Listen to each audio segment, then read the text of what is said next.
দেখছেন আজকে তার জন্য কত দোয়া। মিজানুর রহমান আজহারি দোয়া করছেনি? কথা কন না কেন? প্রত্যেক মসজিদে মসজিদে খালেদা জিয়ার জন্য দোয়া আছে না নাই? শায়েখ আহমদুল্লাহর পক্ষ থেকে দোয়া আসেনি? ডক্টর বাশারের পক্ষ থেকে দোয়া আসেনি? বেগম খালেদা জিয়ার দিকে তাকায়া দেখো কত দোয়া জনগণ করতেছে, ঠিক কিনা? কেন করে? একটাই কারণ, তিনি নিজে ইসলাম সেভাবে প্র্যাকটিস করেন না ব্যক্তি জীবনে, কিন্তু ইসলামের ক্ষতি হোক এমন একটা কাজও তিনি কখনো করেন নাই। বেগম জিয়ার একটা কমন শব্দ ছিল, আপনাদেরকে বলি।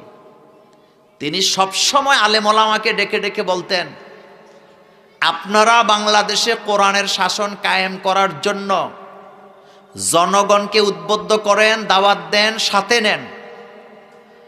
আমরা যেহেতু কোরআনের আইন প্রতিষ্ঠার রাজনীতি করি না, আপনারা করেন, আপনাদের পথে আমরা বাধা হয়ে দাঁড়াবো না।